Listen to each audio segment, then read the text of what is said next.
Welcome to Season 2 of Red Sox Digest, the only show where pain, sarcasm, and false hope collide nightly, like a Masataka Yoshida ground out to second. We break down every loss, every meltdown, and the occasional win, with sarcasm, facts, and no front office spin. Subscribe today at RedSoxDigest.com, or keep wondering how a wildcard team spent an entire offseason avoiding power hitters. And now, here's the crew at Red Sox Digest.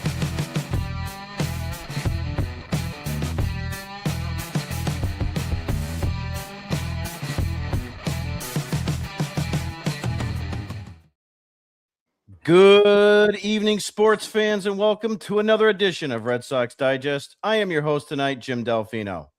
And yes, somehow I'm still hosting this podcast. Every single night I sit down, fire up the microphone, and convince myself maybe, just maybe, the Red Sox won't spend 3 hours playing baseball like a supermarket sweepstakes winner got randomly selected to manage the team. At this point, hosting the Red Sox Digest feels less like a sports show and more like reading a police report where every suspect is batting .214 with runners in scoring position. Joining me tonight is Nick Face, a man so emotionally invested in Red Sox baseball that I'm pretty sure his blood pressure spikes every time someone says small sample size. Nick watches his team like an FBI profiler studying serial killers. Every strikeout, every error, every bullpen collapse, he's got screenshots, timestamps, and enough rage to power Logan Airport for 3 business days. Also joining me tonight is John Martinello, the analytical one, which honestly feels irresponsible at this point. John breaks down games with advanced stats and logic, which the rest of us are screaming into a couch cushion watching the offense strand runners like they're abandoning people during the Titanic evacuation. John's the only guy I know who can explain a brutal Red Sox loss using launch angle and somehow still sound disappointed in humanity. And joining us tonight is Tom and Quincy, Boston Sports Radio's human check engine light. The guy calls into 98.5 like he's filing emergency reports to the Pentagon. Tom watches one bat at bat and immediately sounds like a man trying to warn villages about an incoming hurricane. Tom treats every Red Sox loss like it's personally ruined his Thanksgiving dinner. The man could watch a Red Sox win 8-2 and still call in screaming, "Yeah, but did anybody notice the 8th inning cutter location from the third reliever?" And honestly, Tom's perfect for the show because no one hates Red Sox baseball more passionately than people who watch every single inning voluntarily. Tom doesn't watch games for entertainment anymore. He watches like a prison guard counting days until parole. Let's get into it. Your Boston Red Sox are now 22-27 and sit 11.5 games behind the division-leading Tampa Bay Rays after sweeping the Kansas City Royals in a 3-game series. Yes, a sweep. Actual joy in real baseball. I didn't even know this team was legally allowed to win 3 straight games anymore. I'm also not quite certain they are legally allowed to face any team that isn't in the AL or NL Central. Game 1 on May 18th was a 3-1 win behind Sonny Gray, who actually looked like a competent major league pitcher instead of a guy trying to escape witness protection. Wilson Contreras nuked a 2-run homer 435 feet into the Kansas City night. Jarren Duran added a sacrifice fly, and Aroldis Chapman somehow closed the game without causing cardiac arrest around New England. And can we talk about Duran for just a second?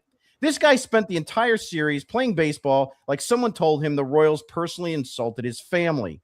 Every inning he was on base, flying around the field, or hitting lasers into the gap, while the rest of the lineup occasionally remembered that they're holding bats instead of decorative yard tools.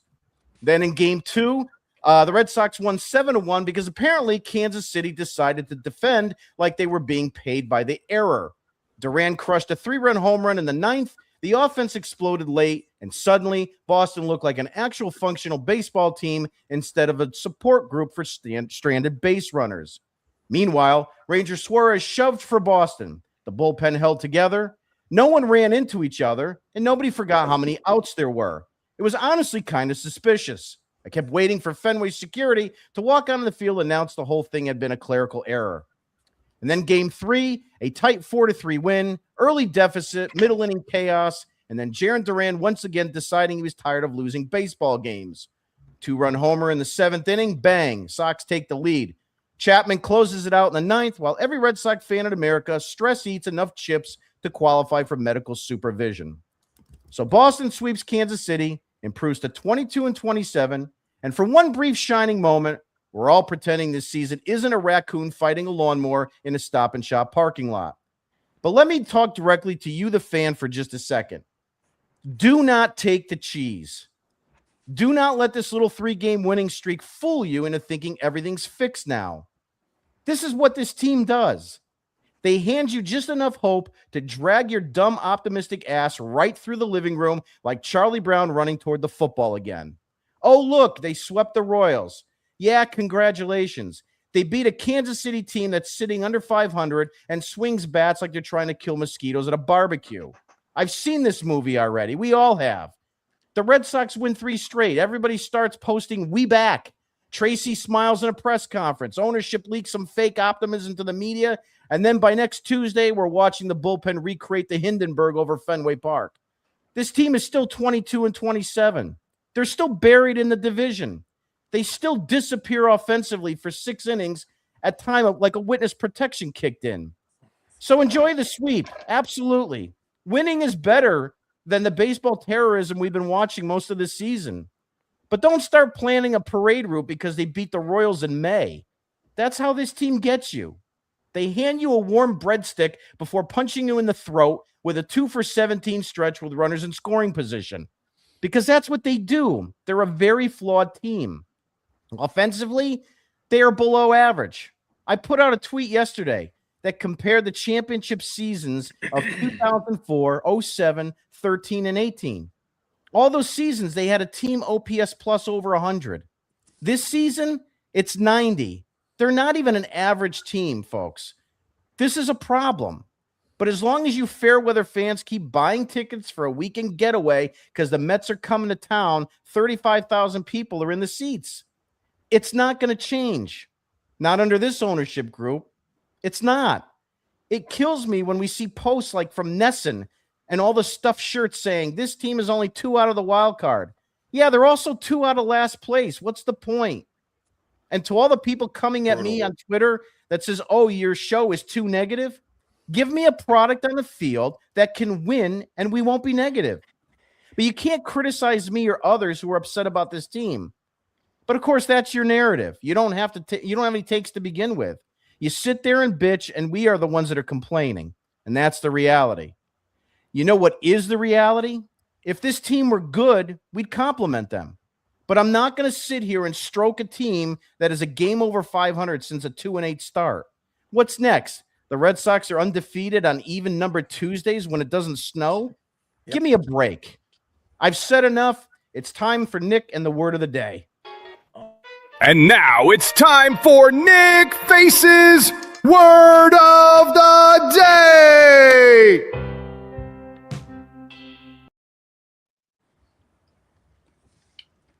I hear an echo in the room. Wait. Theo. Did you hear that? Hold on one more time. Theo. I heard a pulse. Was that name Theo? As in Theo Epstein?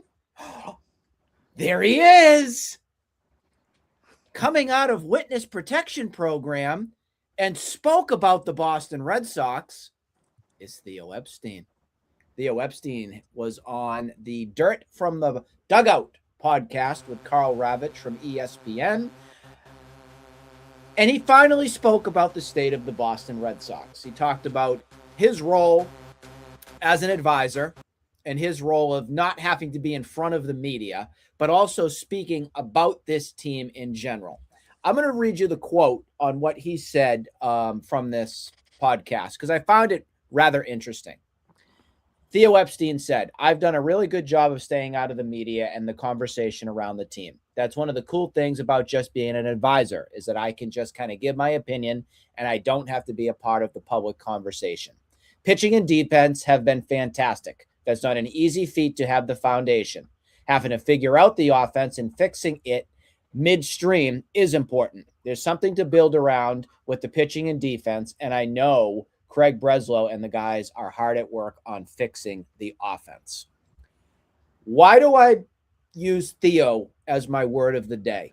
Well, this is the first time that we've actually heard him speak in almost about 2 years since he came back to the Red Sox in an advisory role. Everybody was so excited when Theo came back because we all know what he helped build and construct, the 2004 and 7 teams. Now, I understand that he inherited some pieces along the way, of course, from prior general managers and ownership and all that too. But at least in my eyes, for me growing up as a kid, Theo was that guy that gave me hope and showed me that he cared. He had a pulse. He understood what was going on with the team, and he tried his best to make things happen. We have lost that ever since Larry Lucchino departed and passed away.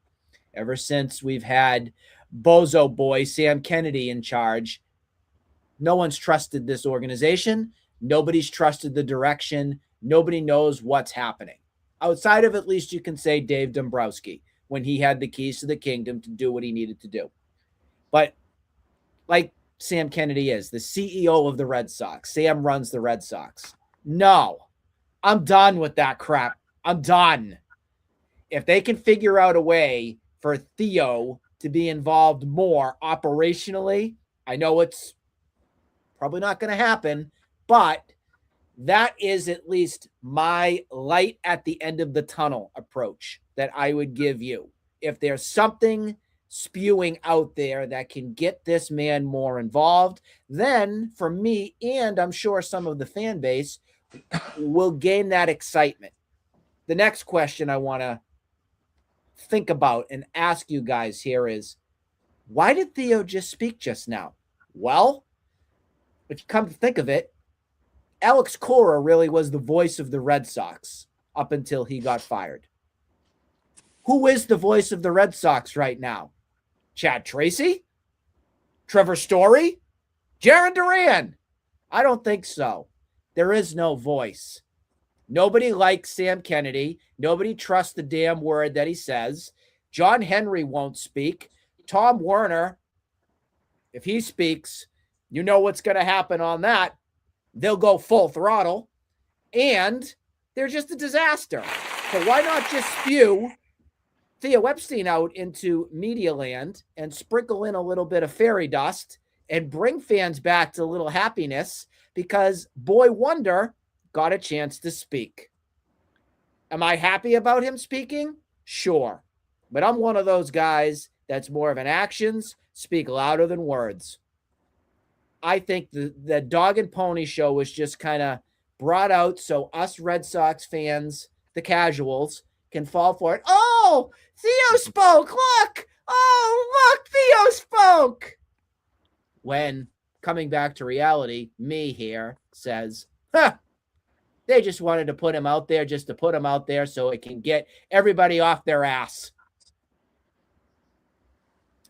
I don't know what you guys think of it, but I found it curious that he spoke, but I do think this was a PR move to get the heat off of the Red Sox from their total suckbag performance that's happened for 2026. That's my take. That's my thought. Yeah, absolutely agree with everything you had to say on that one. Nick's word of the day is brought to you by Rage Quit Recliners, the first fully reinforced sports fan recliner designed specifically for Red Sox fans who throw remotes, spike phones, and scream, "That's a fastball right down the middle," at least 6 times a night. Now featuring built-in lumbar support, sweat-resistant armrest, and a cup holder deep enough to hide your dignity after another Trevor Story 0 for 4 performance. Now it's time to move on to the Martinello Minute. And now, the part they don't want said out loud. No spreadsheets or corporate spin, just the truth, raw and impatient. This is the Martinello Minute. Yeah, I mean, this entire series, you know, the Red Sox swept on the road. That's awesome. None of us had the Red Sox sweeping in this series. Ain't no sound. Do I have sound or no? Yeah. Okay, cool. So yeah, like the Red Sox sweep, which is great and all, but there's 2 teams in the bottom of the league right now, according to WRC Plus, from an offensive standpoint. That's the Red Sox and the Royals. So the Red Sox, as we all know, have one of the best pitching arsenals in the league. Their starters have been elite outside of Brian Bayo, and the relief pitching unit as a whole has an ERA under 3 on the entire year. So the Red Sox pitch great. Obviously, we know that their defense is great too. Stack those two things up against a team that is right next to you from an offensive standpoint, you should sweep them. But that's the only kind of hindering I have on what's been going on, or what happened over the last 3 days. But besides that, guys, it's a sweep. We're starting to come. The offense was alive. They scored over 4 runs, which they didn't do for 10 straight games. They scored 4 more runs in the last 2 games of the series. The pitching again carried you well.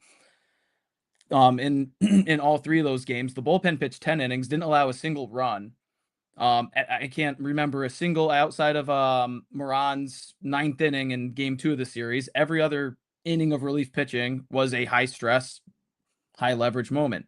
Everybody rung the bell. And then obviously Jarren Duran has the series of the year, from him.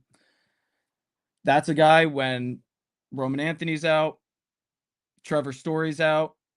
That's a guy that, if he's playing well, the Red Sox are going to win a lot of games. And obviously, with Trevor Story, that's in referment to last year, not so much this year. I'm very happy that Trevor Story, not because of his injury, just the fact that he's not in the lineup every day now. I think that is a surplus to the Red Sox from an offensive standpoint. But again, game 1, Wilson Contreras in the 6th inning hits a 2-run shot. That puts the Red Sox up 2-0. There was a stat the other day that when the Red Sox even just score 3 runs in a game, I think the number at the time was 18-8 on the season. Next inning, Jarren Duran hits a sac fly with runners on 1st and 3rd. They get to their 3-run number, and that's that's the game. Royals have a hard time getting runs across the board, as we all know.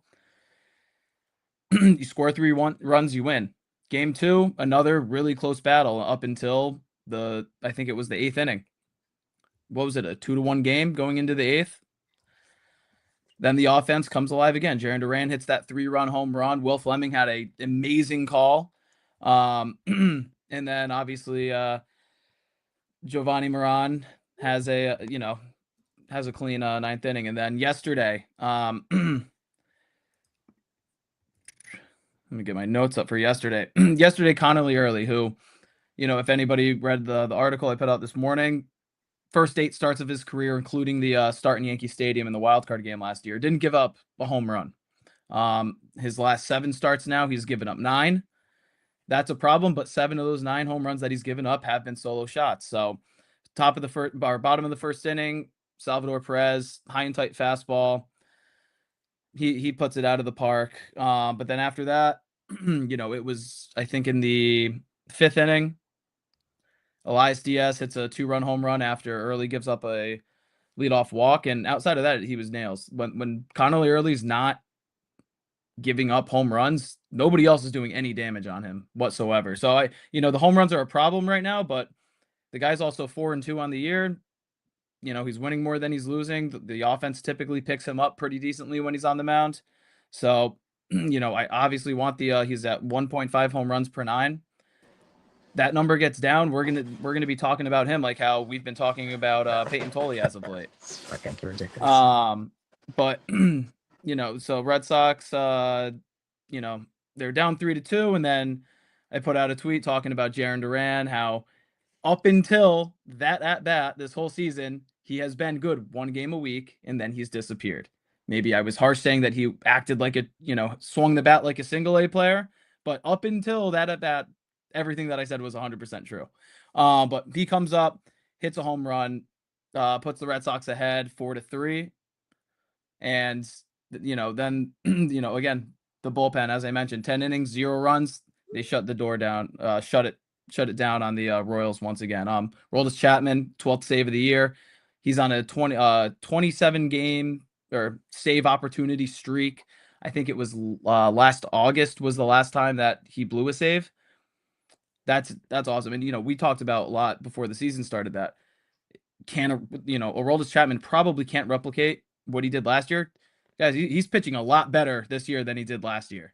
So I don't have a lot to complain about at all in the series. Obviously, they win 3 games in a row, but the only gripe that I do have at the end of the day is over this 3-game stretch, the least amount of base runners that they left on base was 7.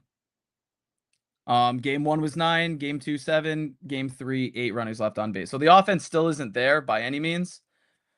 And, if Jarren Duran's going to start turning it on now, like last year it was in July, he had an 1100 OPS. If he starts hitting the ball like that, that number maybe goes down to 5 a game. And instead of getting 4 runs or 3 runs, they're going to start getting up to 5 or 6 runs. And that's when they're really going to start, getting that 7 out of 10, 7 out of 10, win 7 games out of 10. And that's when this team's really going to start getting rolling. So I'm happy with what I saw. You have a weak Twins team coming into Fenway over the weekend. I expect them to win at least 2 of those. And, after that, I'm pretty sure it's the Braves again. So there's another big test.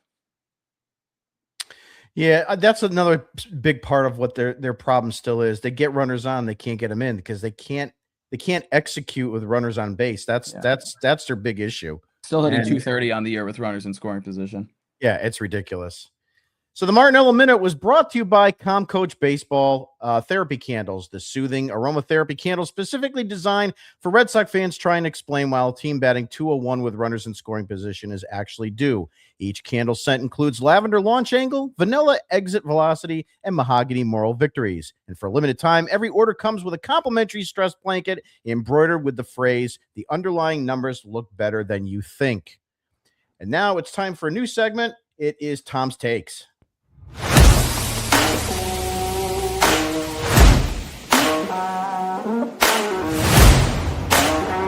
And now it's time for Tom's Takes with Tom in Quincy. I had no idea that was coming. You guys, listen, I love the team, okay? And I don't want to root for losses. I will never root for losses. However, I can't root for wins because the people they have in charge of this organization nowadays makes me sick to my stomach. So if they keep winning, if they start winning, not keep winning, if they start winning, never mind the sweep against the Royals, as Felga would say, wee, I'm not enthused by this. I think, and I've said it, I don't know how many times so far. We're only like a month and a half into the season, 2 months or so. I have said this is the worst fucking roster I've ever seen in my life. I will not back off that, regardless what Jarren Duran has decided to do in the past weekend, or the past week, or whatever it is. So when you put this fucking team together, right? And we all knew the pitching was going to be decent. They're far better than we thought they'd be, I think, in my opinion. Without Crochet, Sonny Gray is a welcome surprise. This offense is fucking offensive. It's awful to watch because they can do nothing right. So when they try to do this fucking small ball bullshit that teams like the Royals can do and the Brewers can do because they have to, awesome. They have decided somehow this fucking genius mindset that this fucking group of nerds have over there now. They have decided, you know what? Let's go mid-market. We're not going to pay anyone to come in. We're going to go we're going to half-ass this, and we're going to shove this shit to the side, and we're going to make these guys play a certain way because we don't want to pay for the people that would actually make it be fun. So in one way, they decide they want to go small ball, but in the other way, they employ fucking these driveline fucking dorks that preach launch, right? So if you're gonna preach launch angle and you're gonna preach fucking swing out of your ass every at bat, and then you want to bunt, you don't have people that can do that. It's like, if you're gonna fucking go that route, then employ the guys that can fucking do it. Why fucking decide to change the whole fucking dynamic of playing at Fenway and then have the wrong fucking people to do it? It's like, fucking commit, you fucking jackasses. It's like, Fenway is built for fucking right-handed power hitters. No, we're not going to do that. No, we're not doing that. We're going to kind of do hit and runs and stuff. And we're going to, we sacrifice bunts. We're going to do all this shit. But then you don't actually sign the guys that can do any of the shit that you want to do. It seems like the easiest thing in the fucking world to go, we should go get the guy that can just fucking hammer the ball over the left field. We'll just get a fucking left-handed hitter that can just fucking pepper like Wade Boggs did. No, not this team.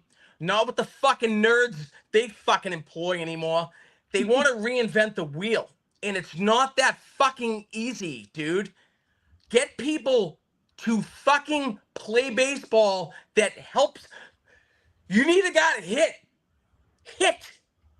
First off, fucking hit, which none of them can do, but hit first, all right? So you fucking get people like you. My whole life has been like, they got guys that were built to hit in that fucking park. This fucking newest crew, since fucking Bloom stepped in the fucking door, they went, fuck all that. Let's just fucking play this Mickey Mouse fucking bullshit. The hit and runs. No, it's a fucking power hitters field. This is not fucking microman like Jerry Jones says, circumcising the mosquito. That's what the fucking nerds at the front office of the Red Sox are doing. Just put fucking guys that can play on the field. I am sure. I mean, I hope to fucking God that I'm right. You guys must be disgusted by the roster they roll it every night. I do. Mm-hmm. I get pissed every fucking day because Jim sends me the lineup and goes, is there anything worse? Has there ever been anything worse? And then they roll out the next night and it's fucking worse. You know? Like, Jesus fucking Christ. This franchise is a $7 billion team. And I have to watch Caleb fucking Durbin and Isaiah kind of Falefa and love you mean it, so God, but seriously? Come the fuck on, man. Like, this team has too much money to be rolling out a fucking offense like they have. I love the pitching. They're better than I thought. You have to be able to have an offense that can put up runs at Fenway Park. They can't even put up runs there. There's no one on this team, minus Contreras, which, again, he's fine. I don't have issues with Contreras. I have issues with pretty much, besides maybe Abreu, the entire fucking I even have roster. issues with him, Tom. So he can't feel the ground ball. Frustration lies is where you want to play this way, but you don't employ the players that you need to play that way. Pick a fucking side. I side on offense always, especially at Fenway Park. Other parks you can go whatever, do whatever the fuck you want to do. This team should be built offensively to play at home, and they simply abandon that because the numbers in some fucking nerd's mind said they shouldn't. Yeah, That's it's an pretty excellent. much where I land on that. It's an excellent Sorry. point. I mean, no, that's good.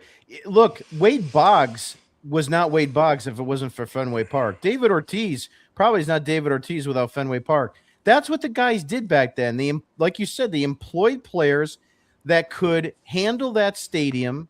Okay, JD Martinez could swing and get Rafi it out in Devers, guys. right field. Rafael Devers.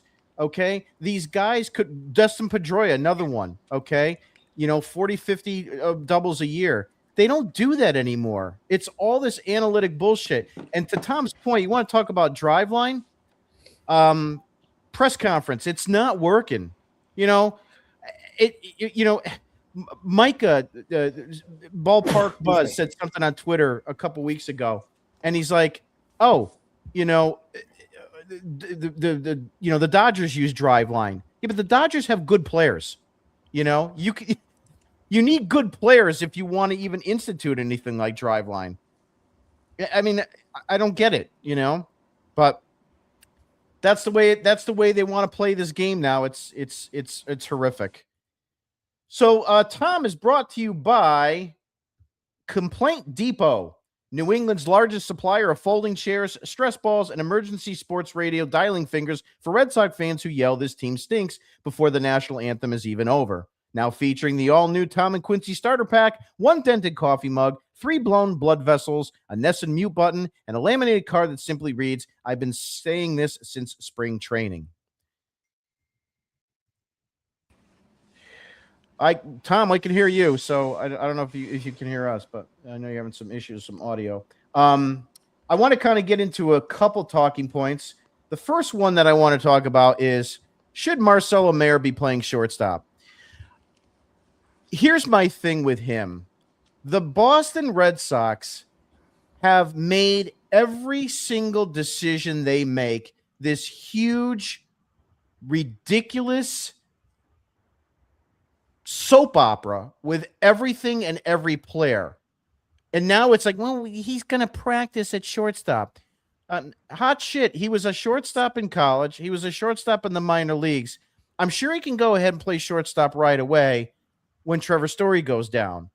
Why does he need to practice and still play second base all this time? Why can Mookie Betts be a Gold Glove right fielder and move right to short? Why can Carl Yastrzemski be an outfielder and move to first base? Why can Pete Rose play 6 or 7 positions and hit 4,000 base hits in his career? But Marcelo Mayer needs to be stroked into shortstop. John, I'll start with you. Yeah, so when Marcelo Mayer was called up, every single media outlet said the Red Sox are calling up shortstop prospect Marcelo Mayer. You said it yourself. The kid played his entire life, his primary position, and where he has played up until, I believe, his last couple of days in AAA was shortstop. So I understand that, in the midst of Trevor Story being, not playing well, the reluctance to move him over there while Trevor Story was healthy. All spring, when Alex Cora was here, he said, we want to have, the same guys in the same spots every single night so that they have that chemistry, which like that part I agree with. But then obviously once Trevor Story goes down, what's he on, his 5th opinion right now? Yeah, if he's not going to be here for the next 2-3 months, it shouldn't take, a week to get reacclimated to shortstop, to be able to go and play there. The guy's played shortstop again for his entire life. So I don't understand why to this point he hasn't been there, but I'll give it a pass because he's been working at shortstop now pregame for the entire series in Kansas City. We should see him playing shortstop tomorrow. Now, is that going to happen? I have no idea, but that's kind of, the comments from, right when Trevor Story went down, Chad Tracy said that Trevor Story is our shortstop. That's, what it is going to be for right now. And then he kind of walked back those comments a little bit. The other day when Meyer after Meyer went up to him and talked to him about it. I'm sure that Tracy had a conversation with Breslow afterwards to kind of, get on the same page as to like what everyone's thinking. If there, bottom line is if there's going to be a time that we're going to see Marcelo Meyer at shortstop, it either starts in this Twin series or it starts in this in the Brave series after that. It's going to be in this homestand, and if it doesn't happen, we're never going to see the guy at shortstop because obviously Breslow has other plans. Well, I mean, if you're going to start it, do it against the Twins. It's an inferior team, even though they kick your ass. But, do that before you're going to start seeing the Braves at home. If you still want to try to compete in this season, don't make them start it against the Braves, who are a superior team over the Twins. Do it now, because what are you waiting for? Nick, your thoughts on Marcelo Meyer and the shortstop situation? Well, we went over this a little bit on Sunday night when we talked about Story getting his sports hernia injury and everything like that. And my take was, yes, I would put Marcelo Meyer at shortstop now. However, I'm coming at this with a different tune tonight. Guys, what has Marcelo Meyer done to even prove he should be a major league player right now? Point blank, stop right there. Nothing. He hasn't proven. But this is where we're at right now. Glove-wise, yes, I think the glove suits perfectly fine for Major League Baseball. I like the glove. But Marcelo Meyer hasn't earned one damn thing here for the Major Leagues. So why am I going to roll out the red carpet for Marcelo Meyer? Why? All of these overpriced prospects need to friggin' earn it. And I'm sorry, he hasn't earned shit. So you know what? Keep playing second base or ship his ass back down to Worcester. I mean, it's as simple as that. All of them. I mean, I think that, again, it's overrated. It's not ready, not prepared. And I think that's one of the reasons why they're not doing it. Whether Marcelo Meyer wants to or not, there's a preparation side of things. And we all know the MO with the Red Sox. They aren't prepared. They're not ready. They have no clue what's going on. Heck, they probably still think it's 2013. So I'm not rolling the red carpet out for Marcelo Meyer. I challenge him. Kind of in a way what Alex Cora did from spring training. Earn it. Prove it.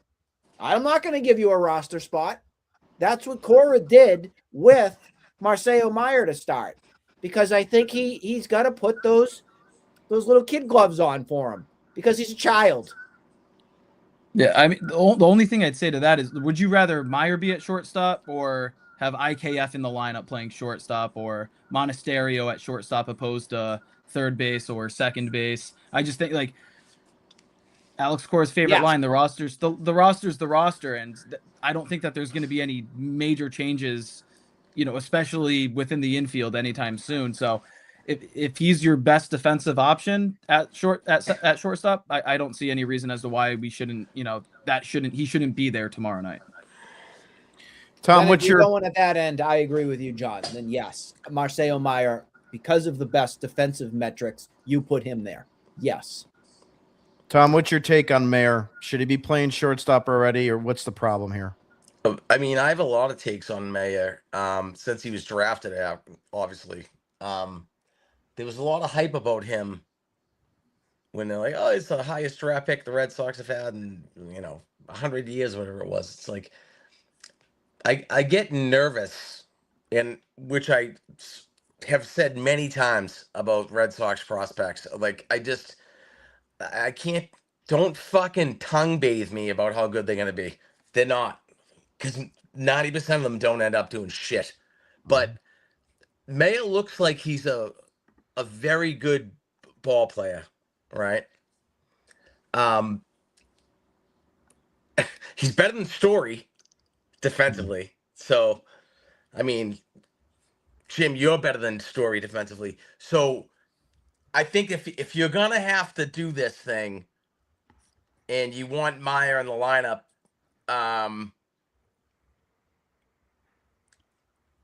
Monasterio, whatever the fuck his name is, the other chump that came over with Durbin. They're worthless to me. Like, it's fucking maddening to me. It's maddening that we're like, oh, we can maybe get Monasterio at second and put Meyer at short and IKF, they're baby. trying to fucking finger bang all these guys in to this lineup or this roster where it's like, how far have we fallen? Right? Like, how far have we fucking fallen? So Marcelo Meyer, I was never sold on him. He looks like a good ball player if he can put it all together. At the middle of the infield, to me, it's a fucking toss-up. Like, you can put either one of them or they move Rafaela from center, and like, you shouldn't have to fucking have these concerns, is my issue. It's like, this fucking shit should have been resolved way before now. Mm-hmm. And it's like, all right, well, we're not sure we're doing with short. Well, I don't know. Me being a rational person, I would like to think, you have a fucking 30-something-year-old guy that has been injury fucking prone his whole career. You brought him here to replace Bogarts, which, by the way, I would love the numbers on how many games Bogarts has played compared to Story since he left. But so you bring this fucking Coors Field fabrication into this team, and then you wonder why you have to fucking find a replacement when he's hurt. So now we're left with, you could have Bogarts. No. The Red Sox decide, no, we don't want to sign Bogarts. And I get the 11 years because that's ridiculous, and that's a totally different topic for a totally different day. However, you could have Bogarts at short. Instead, you have a combination, of Marcelo Meyer, whatever Monasterio is, Sogard, Story, and whatever other fucking stiff that you can throw in. So I like to think I work in a world of common sense and rationale, and I've honestly the shortstop position, the middle infield position, the infield position, the outfield position, the overall roster construction of this fucking team goes against all common sense and all rationale. So if you're asking me who should play short, Matt Meyer, probably, I guess. Sure, why not? Keep Monasterio out of my face. Keep these other, who's the other fucking, the Magnum PI kid, the fucking Mickey Gaspar and his mustache, like, That's Super Mario. Like, I just can. Why are we having to talk about who should be playing shortstop? It's not even fucking Memorial Day, and Story's on the shelf again. Nick, I know me and you kind of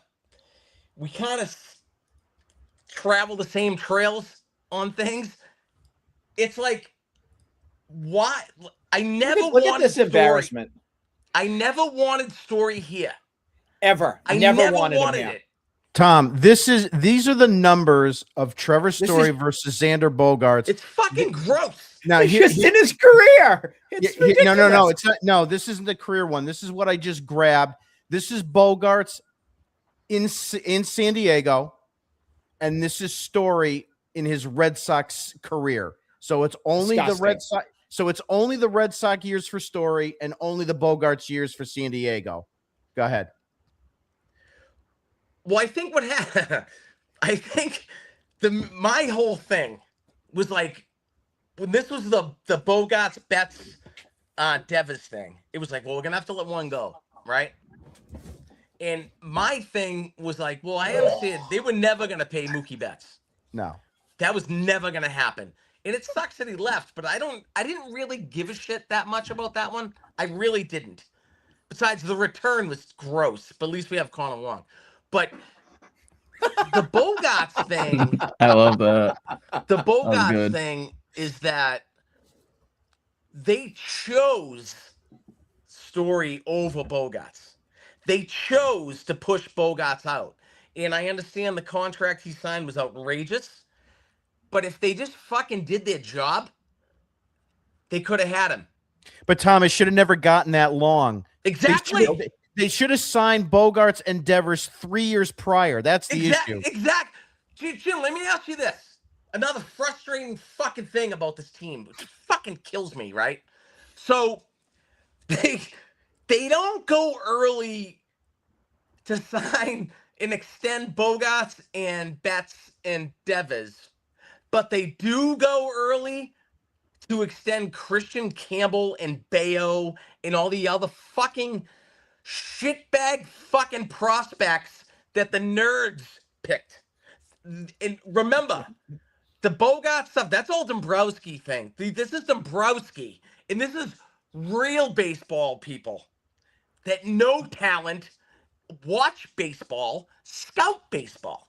Not, oh, hold on, I just got an email about this kid. Hold on.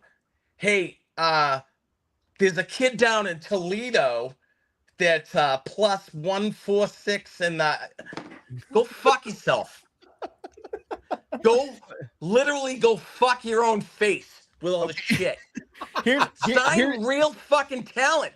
The homegrown talent in this team I would say after Pedroia, right? You had like a good run there for a few with the Cherrington years a little bit. And then all of a sudden you have these, hey, let's go fucking sign these 5'8" middle infielders in high school. Yeah. Like, it could be me. You could have signed me and then just fucking pawn me off 5 years later when I never did a fucking lick in single A, double A, triple A was a fucking pipe dream. It's like, why do they do this? Why do they do this? Draft the fucking kids out of the Dominican like you did that were fantastic. Sign them, keep them, win with them, and go. But no. Now you want to decide to fucking cut bait on what works and follow these fucking dorks and these nerds and this fucking bullshit thing that, well, we'll just go analytics and we'll just go see this. There's no watching the game. There's no scouting the game. There's no this. It's no, the numbers tell me this. And so this is what we're going to do. And I could go along with that when that fucking model wins. It does not win. And when people fucking tell me, like, the Dodgers won, Andrew Friedman has more money to offer than anyone else. So when you tell me that the Dodgers are going to be your fucking example of how you win with analytics, you come off as the biggest fucking cunt ever. So the Dodgers payroll, if they had to actually pay Ohtani money, which, please, $2 million a year. come on, great, fucking Red Sox, do that.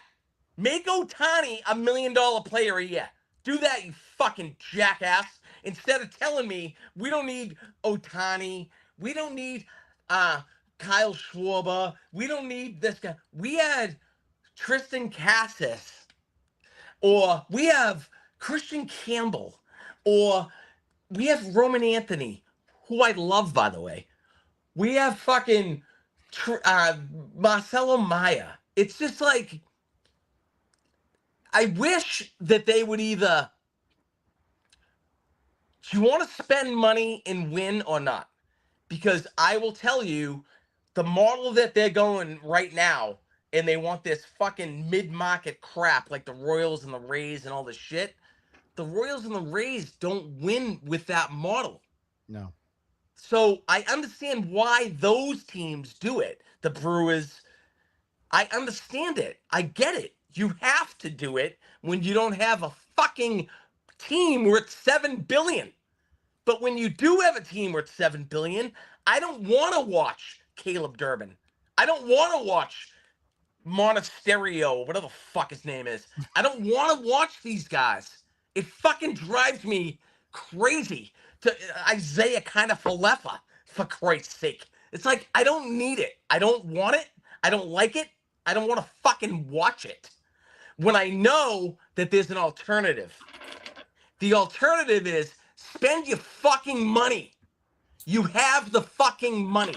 You charge us the money to go watch this fucking shitbag fucking team this year. Yeah. Here's the other. Big market team should spend. Yeah.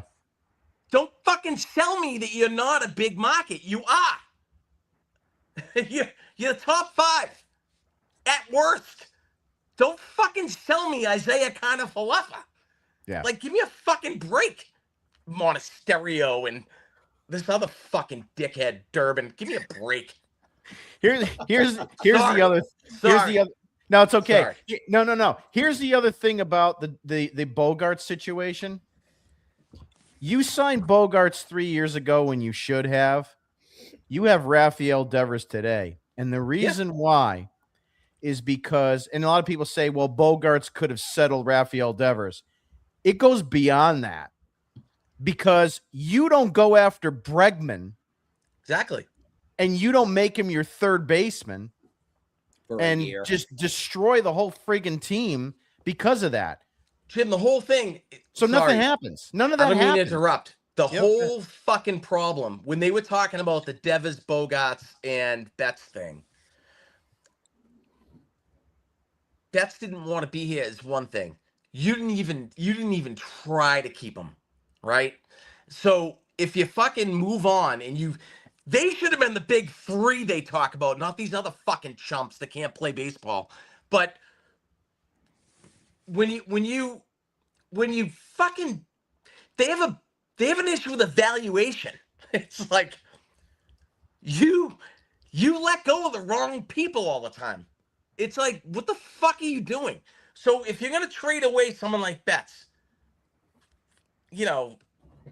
some would say, MVP candidate every year, this and that. I don't care about the Betts thing. The Bogaerts move to me over Devers and all that shit. The Bogaerts move to me is the biggest mistake they made in the past 5 years. Yeah. Because letting Bogaerts go for nothing, then you have to overcompensate, then you have to overpay to Devers, then you get fucked over in the deal when you don't want to have to pay for Devers anymore, and then you take the fucking return on them, then you trade the guys that are good.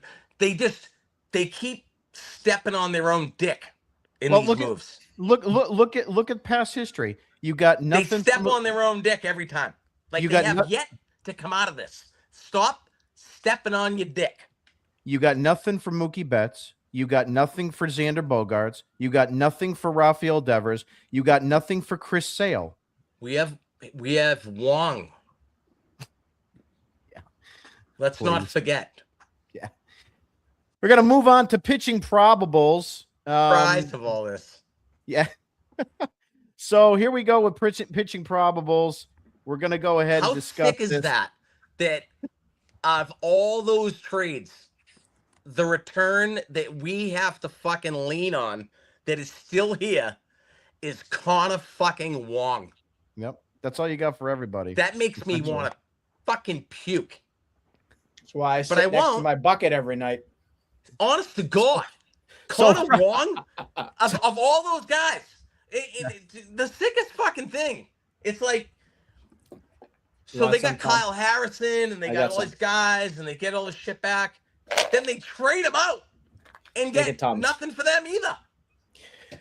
Like, what the fuck are we doing? Let's go over. You know what I mean? It's like Kyle Harrison, Quinn Priester. I mean, you can probably rattle off a dozen fucking names that they've got in trade, and they immediately move them, and then keep the fucking stiffs, and then we get nothing.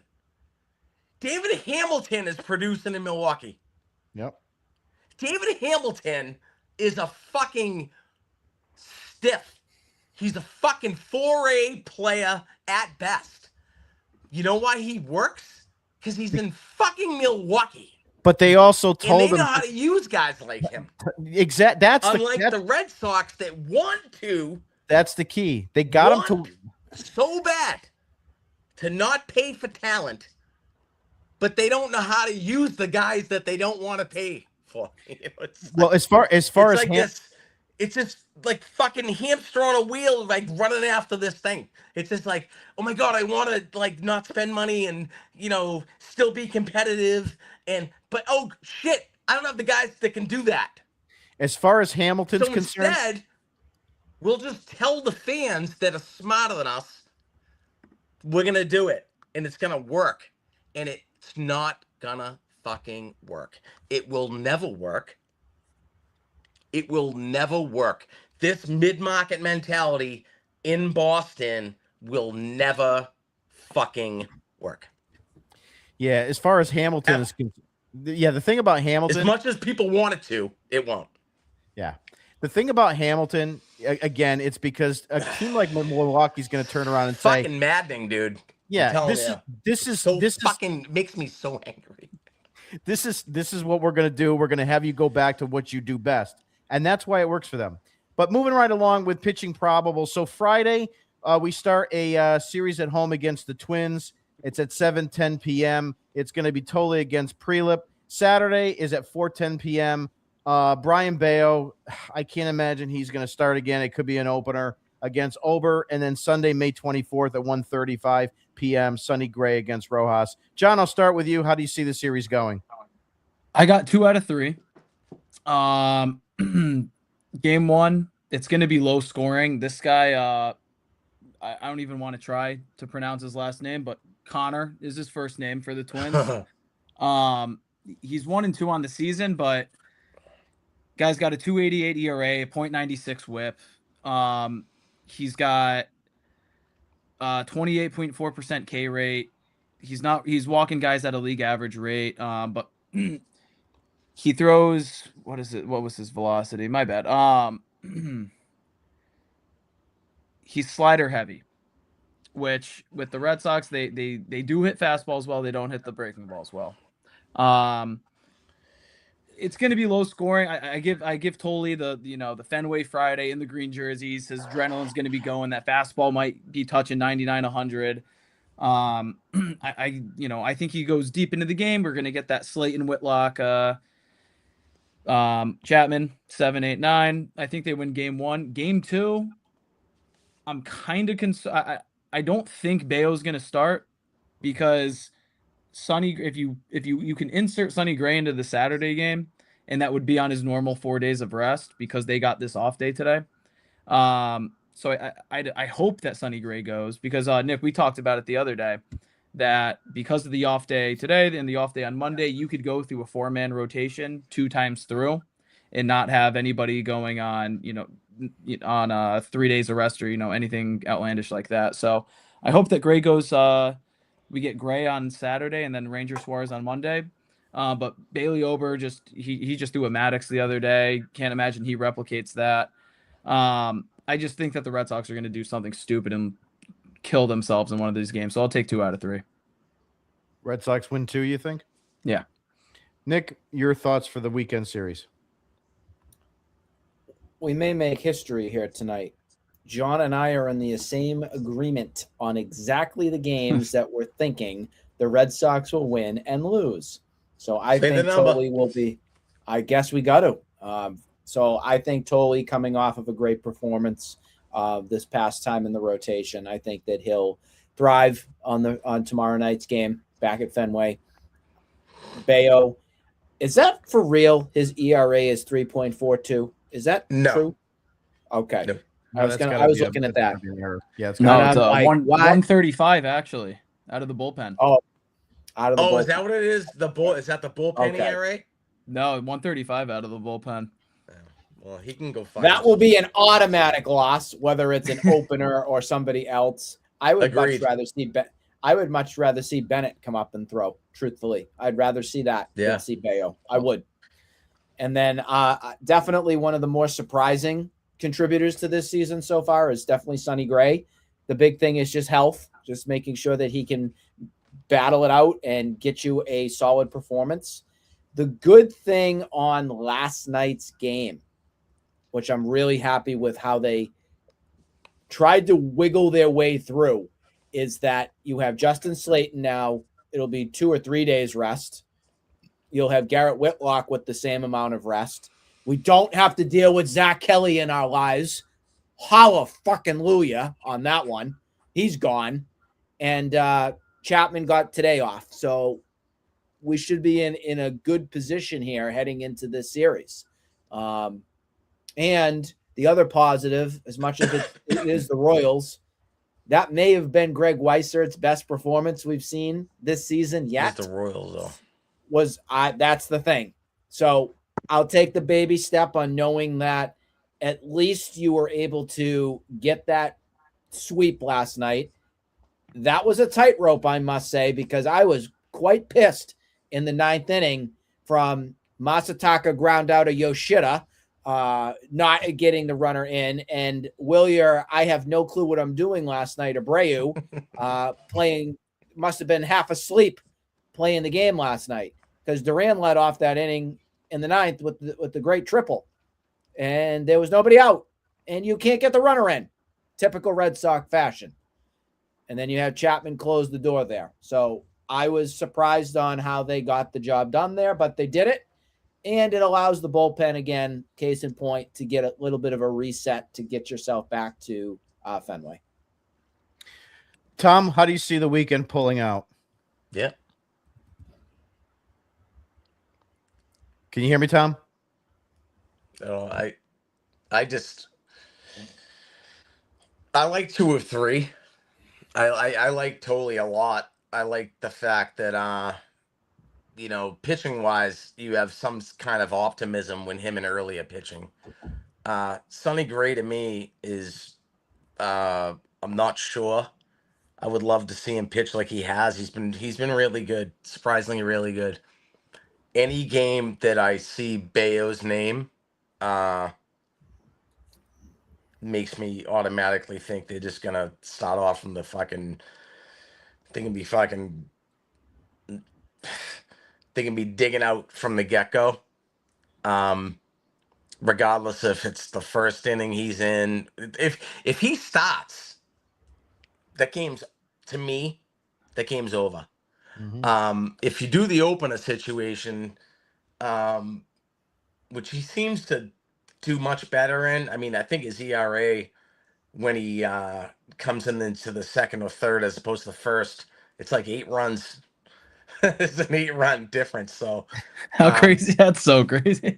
It's fucking nuts, and I don't get it. I mean, he's kind of a mental midget, I guess, and he's kind of a dick too. So it's kind of like, if you know that the kid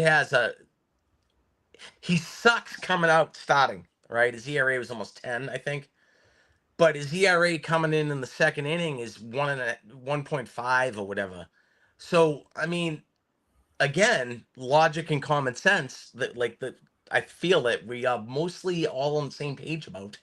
If you know a kid is better coming in the second inning by 9 fucking runs, then you put him in the second inning, not the first. It's a mental thing with him, I think.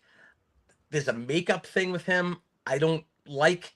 But I like Toley starting the series because that kid has fucking nuts. So I like him starting the series. I don't know what happens on the Bayo day with the bullpen game or whatever the fuck it is. And again, Sonny Gray, I enjoy so far. I'm pleasantly surprised. So I'll be with you guys on I'm hoping 2 for 3. So I'm gonna go 1 for 3. That just because second game might be a bitch. Yeah, I don't know what's going on there. Yeah, I'm gonna go 1 for 3 because I just don't, Toley can pitch great, Gray can pitch great, but you got to hit, and I just don't see this team hitting enough to score enough runs. They're doing terrible at Fenway Park, like we've talked about. So I think if they're going to win one of these games, it's going to be the Tolley game.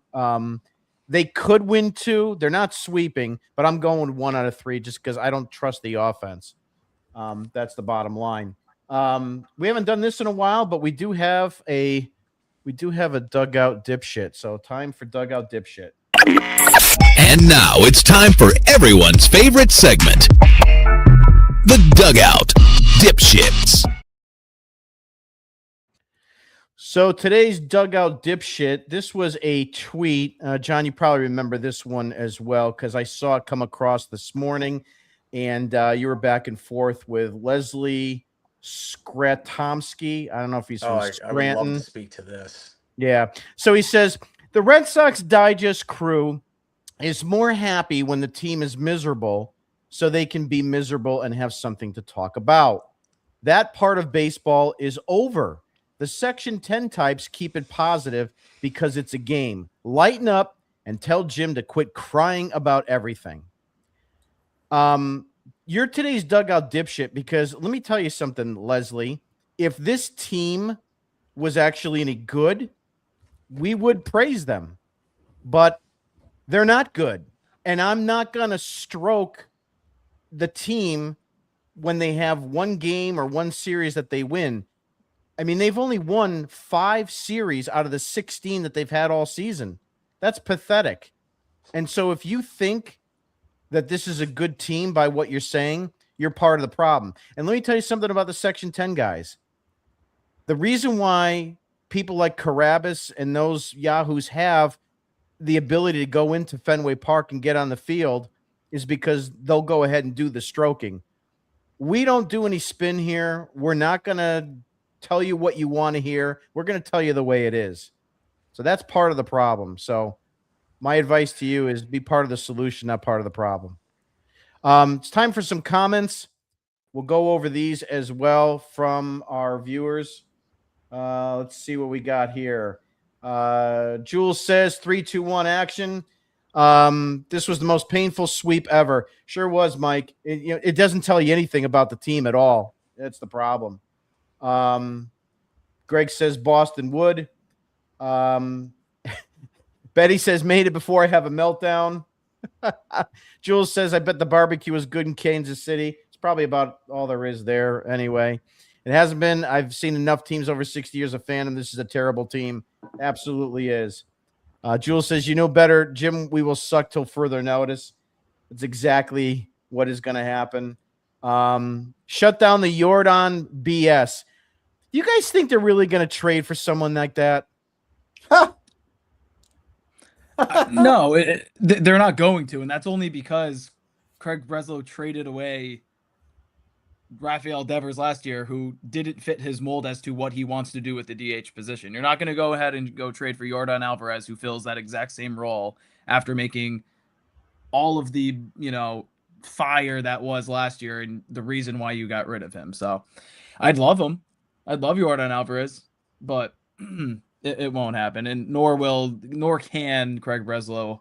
I would love it. Talk to somebody and get into an agreement with somebody with a name of that stature. Yeah. I would love Yordan Alvarez. So who wouldn't? He's what a top 3 hitter. And I would love it. He comes up to the plate. They're never gonna do it. I get it, but I mean, I would love that. He's the guy that comes up to the plate when, say, your team's winning 3-0. He comes up to the plate with the bases empty, and you think you're going to be losing after his at bat. Yeah, and he's like installing back David Ortiz fucking time he plays. And you know what? Him and Yandy Diaz, is all. Those are the guys I think of. It's like, did they ever get out? I know they don't bat 1,000 against the Red Sox, but it feels like they do. Jordan's kind of close to hitting 1,000 against the Red Sox. Seriously, the Red Sox ridiculous. don't have a guy in the lineup that you stop and say, "I'm not going to go get a snack or go to the bathroom." Yes, I get it. Hey, now I like to watch your shit dream sometimes, Kennedy the Viper. Betty also says, "Idiot Warner." Red Sox diehard says, "I don't believe in this team until they beat good teams." Well, it's hard for them to beat good teams because all they're doing is playing central teams. I mean, I've never seen a season like this where they just keep playing teams from the NL and AL Central. Theo spoke garbage. Yeah, it really was. He said nothing in that interview, to be honest with you. Dog and Pony show. That's all it was. Yeah, it is. My Red Sox basement. Yep. Red Sox diehard. I hosted the 2018 World Series when I first bought my home. My basement is decked out in Sox merchandise and a bar. Give us a picture of that. I'd like to see what it looks like. Hope to host another World Series party. It's not going to happen anytime soon. I'll tell you that much. That's unfortunate. Yeah. Contreras is hitting like crazy, so he'll get traded to another team ASAP. That's exactly what's going to have, Betty. I mean, they only have a few bargaining chips for this deadline. I just worry that Craig Breslow is going to be the guy in charge of it because he's going to start to try to trade and do things like his job depends on it, and that's the problem. Well, let's make sure we reiterate too with the Wilson Contreras. He's been good, but please do not define him as a JD Martinez and this kind of thing. He's a good hitter. In an ideal lineup, he's my 6th hitter. But we're asking him to do things way above and beyond his pay grade. Yep. Jules says, I don't count on Duran. You know, the thing is he's so streaky. I mean, you're not getting 24 Duran back. I mean, granted, I like watching him on the bases. I like when he goes from first to second on a ground ball to right field. You're not seeing a lot of that anymore. And I think part of it's because he's got to worry about his next contract. He's 2 years away. Betty also says, "I see what he did, by the way, Duran, after he hit the home run with behind the home plate again." All this kind of stuff to the fans. Is that what you're mentioning?